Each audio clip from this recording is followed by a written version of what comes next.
Hello दोस्तों, welcome to my channel. आज अनुपमा में आप देख सकते हैं कि अनुपमा थोड़ा सा अपसेट है। वही घर जो आशा भवन है उसके टैक्स को भरने को लेकर और यहाँ पर आ जाती है इंदिरा जी और नंदिता और आकर अनुपमा को समझाती है कि वो सब हो जाएगा। अनुपमा मत इतना टेंशन लो और जो अभी है तुम्हारा माहौल शादी का और वो उसी को एंजॉय करो, जो होगा देखा जाएगा। इतना टेंशन लेकर नहीं रहने का। और अभी सब कुछ अच्छा ही चल रहा है। यहाँ पर तुम्हारा अन्न की रसोई भी अच्छी चल रही है और सब कुछ अच्छा, अचार उचार सब अच्छे से बिक रहे, मतलब कि पैसे आ रहे हैं तो हो जाएगा, टैक्स भर जाएगा। और तभी आ जाती है एकदम से घबराई सी किंजल। देख कर अनुपमा एकदम से ये हो जाती है कि क्या हुआ। और यहाँ किंजल को पकड़ के पूछती है क्या हुआ। यहाँ किंजल अपनी बेटी को लेकर घबराई हुई, क्योंकि स्कूल से कंप्लेन आता है कि इतनी इंटेलिजेंट लड़की को क्या हो गया है कि एकदम से चुप रहती है, कुछ भी नहीं करती है, ना पढ़ाई में अव्वल है, ना खेल में अव्वल है। उसी को लेकर टेंशन हो जाता है कि आखिर मेरी बेटी को क्या हो गया, जो मैंने सोचा नहीं था वो कुछ गलत ना हो जाए। उसी के चलते मैं आज इस रिश्ते में हूँ और आज वो खुश नहीं है तो मेरा सब बर्बाद हो जाएगा। मैं उसको लेकर बहुत पॉजिटिव हूँ मम्मी। और ये सुनकर अनुपमा भी हैरान हो गई कि इतने अच्छे परी है और इतनी चुलबुली और इतने पढ़ने में इंटेलिजेंट, उसके साथ ऐसा क्या हो गया। वो अनुपमा उसको समझाती है कि तुम इतना मत घबराओ, सब सही होगा, कुछ इतना टेंशन लेने का नहीं। बच्चा परी इतना स्ट्रगल की है अमेरिका से यहाँ आना, यहाँ का स्कूल वहाँ के स्कूल में बहुत अंतर होता है। इस तरह से वो समझाती है। और ये अपनी बेटी के लिए तुमको एक बात बताती हूँ, तुमको बुरा लगे तो क्या हुआ, तुम मेरी बेटी हो, तुम इतनी बर्दाश्त कैसे कर सकती हो। तुम आज अपनी बेटी के लिए जी रही हो, कल दिन बेटी का अपना भविष्य रहेगा, अपना घर रहेगा, तब तुम अकेली हो जाओगी। तुम क्या करोगी। अगर अकेले रहना कोई औरत के लिए गलत नहीं है, लेकिन तुम अगर कोई चॉइस के साथ अकेले रहोगी, कोई शर्त के साथ, वो गलत हो जाता है। तुम ऐसा मत करो किंजल, तुम अपनी लाइफ में आगे बढ़ो। और मेरा बेटा कैसा है उसको समझाने से भी कोई फ़र्क नहीं पड़ता, वो तुम भी समझती हो। उस नालायक के साथ रहने से अच्छा है तुम अपने बारे में सोचो। अगर तुमको रहना है चॉइस के साथ अलग तो रह सकती हो, अकेले रह सकती हो, लेकिन किसी मजबूरी में अकेले रहना वो सही नहीं होता है, तुम मत रहो। इस तरह से अनुपमा उसको समझाती है। जब भी तुमको लगे कि अब बस हो गया तो बस उसी समय रिश्ता छोड़ दो। तुम इस रिश्ते में रहकर ना अपनी बेटी को खुश रख पा रही हो, ना तुम खुश हो, तो ऐसे रिश्ते में रहने से कोई फ़ायदा नहीं है।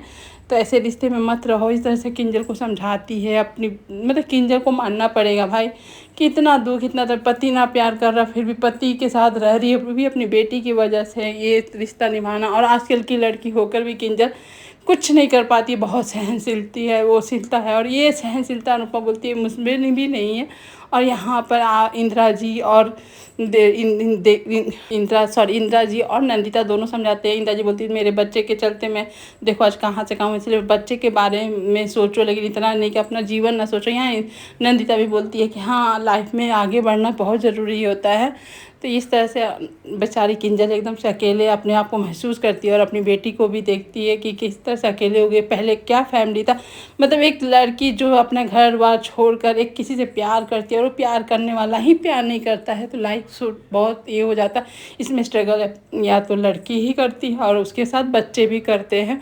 और वो देख रही है कि परी कितनी गुमसुम है, क्योंकि परी इन दोनों की लड़ाई तोसू और किंजल की लड़ाई देख ली थी, तो उसी समय से वो बहुत अपसेट हो चुकी है। और यहाँ पर नज़दीकियाँ अंश का बढ़ते जा रहा है अपनी फूई यानी कि आदिया की तरफ।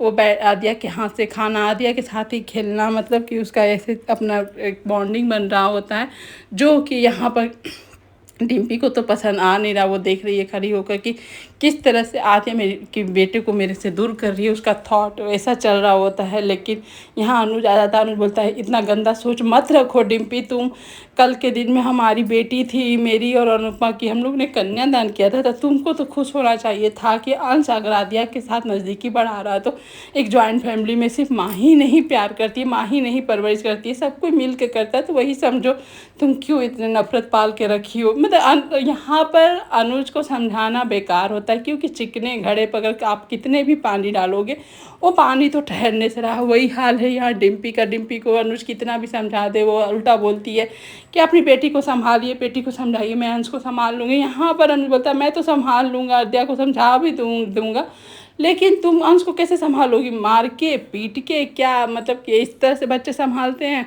चलो तुमको जो करना है करो, मैं बड़ा हूँ, समझा दिया तुमको जैसा करना, लेकिन वो तो समझी नहीं। यहाँ आदिया को सबक सिखाने का प्लानिंग कर रही होती है कि जब मैं जाऊँगी यहाँ से तो आदिया को मैं छोड़ूंगी नहीं, उसको सबक सिखाऊंगी। इस तरह से वो अपना निगेटिव थॉट ही रख रही होती है। यहाँ पर आप देख सकते हैं तोसू को, जो घर का आशा भवन का इंचार्ज होता है, जो आता है टैक्स भरने के पैसे लेने के लिए, उससे आकर तोसू मिलता है, उससे बोलता है कि मैं घर बेचवाने में आपका हेल्प करूंगा, जो कि वो तुम पहले मानता नहीं है। बोलता है ऐसे तो तुम्हारा बाप बनराज भी बोल कर गया था लेकिन नहीं बिकवाया, तुम लोग से नहीं हो पाएगा, तो इसलिए तुम लोग मेरे से बात ही मत करो। लेकिन यहाँ तोसू कैसे उसको छोड़े। तभी आप देख सकते हैं कि अनुज उसी मार्केट में आता है अपन एक झोला लेकर, लेकिन अनुज वहाँ कुछ देख नहीं पाता इतने नज़दीक रह के भी। और यहाँ पे तोसू लगा हुआ है उसको इम्प्रेस करने के लिए कि आपका मैं आशा भवन बिकवा दूंगा, तो आप मुझे भी कुछ दे दीजिएगा, कुछ नहीं तो कम से कम 5% ही दे दीजिएगा। तो मान जाता है और बोलता चलो बिकवाओ। तब देखता हो यहाँ पर वही आशा भवन के सामने खड़ा होकर तो सोचता है किस तरह से मम्मी ने हमें निकाला था, गोबर उठवाए थे, अब मम्मी को यहाँ से मैं अच्छे से निकालूंगा, बेइज्जत करके निकालूंगा बहुत अच्छे की तरह से। मतलब अपनी ही माँ के बारे में इस तरह से सोचता है। यहाँ अनुपमा की तरक्की को कौन रोक सकता है। अनु की रसोई का यहाँ पर आइए इन्वेस्टर से सब बातें करने की, अनु की रसोई को कैसे चलाना है, कैसे फैसिलिटीज़ देगी अनु की रसोई में, उन लोग से बात कर रही होती। जो वो थॉट्स रखती है वहाँ के लोगों को वो भी पसंद आता है। और यहाँ पर देख सकते हैं कि तोसू का अपना षड्यंत्र चल रहा होता है कि मम्मी का भगाने का। और यहाँ पर जब उन लोग को ये थॉट्स पसंद आ गया रहता है तो अनु खुश हो जाती है। और अनु और अनुज का इस जोड़ी को यहाँ बिजनेस में देखकर सभी खुश होते हैं कि आप लोग की जोड़ी बहुत अच्छी है, अच्छे हम लोग सक्सेस करेंगे। 10 साल के बाद अनु की रसोई कहाँ से कहाँ पहुँच जाएगी और इतने अच्छे काम, इतने अच्छे ऑर्डर मिलते हैं कि अनुज अनुपमा दोनों ही खुश हो जाते हैं। और इन लोग की खुशी आपको क्या ही बोला जाए, आप भी जानते हैं जहाँ खुश होते हैं उससे बड़ा बड़ा दुख भी आता है इन लोगों की ज़िंदगी में।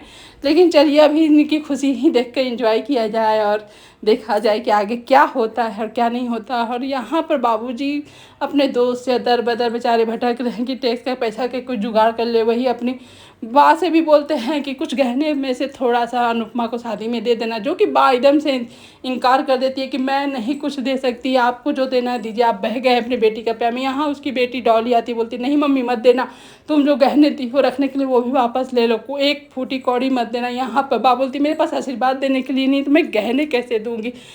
मतलब कि बा को सोच देख सकते हैं आप किस तरह की एहसान फरामोश बा भी है, और बेटी को क्या ही बोला जाए। और यहाँ पर अपने सक्सेस को मतलब कि जहाँ पर इन्वेस्टर से मिलने गए, जो उन लोग ने इनका ऑर्डर स्वीकार किया, उस खुशी में इन लोग गोलगप्पा पार्टी हो रहा है और दोनों खूब एंजॉय कर रहे, खूब गोलगप्पा खा रहे। सच में गोलगप्पा खाते देख मुझे भी बहुत मन किया कि आज हम भी गोलगप्पा मंगा के खा ही ले, लेकिन ऐसा तो होगा नहीं क्योंकि नवरात्रि चल रही है। चलिए और आगे देखिए अनुज यहाँ शादी के बाद बोलता है कि पहले मैं शादी में तुम्हारा कितना अच्छा डायमंड सेट दिया था और आज मेरी औकात ऐसी नहीं है कि एक छोटा सा मंगलसूत्र भी दे दूँ। यहाँ अनुपमा बस सबसे बड़ी बात बोलती है कि पैसा और धन दौलत कुछ नहीं होता, अगर साथ है आपका तो मुझे सब कुछ मिल गया, मुझे कुछ नहीं चाहिए। आप भी बताइए ना मैं आपको क्या दे रही हूँ, कुछ नहीं दे रही हूँ। आप मेरे साथ मेरा बगैर इतना बड़ा जिम्मेवारी लेकर आ जाती हूँ। यहाँ अनुज अनुपमा अपने वही बातें कर रहे होते हैं और अपना साथ एक साथ रहे और थोड़ा है और थोड़े की ज़रूरत रहे, उस तरह का हिसाब रहता। और दोनों गोलगप्पा खा के हाथों में हाथ लिए निकल जाते हैं और इस तरह से उन लोग खुशी आप देख सकते हैं। लेकिन ये खुशी ज़्यादा देर की नहीं टिकती है और यहाँ पे कोई बाइक वाला आ जाता है बीच में और इन लोग अलग अलग गिर जाते हैं। और दोनों अनुज अनुपमा इस तरह से गिर जाते हैं कि अनुपमा के जो गले में लॉकेट होता है राधे कृष्ण का, वो जो टूट जाता है, टूट के अलग हो जाता है। अनुपमा ये देखकर घबरा जाती है। अब आगे देखिए क्या होता है। Thank you for watching video and bye bye.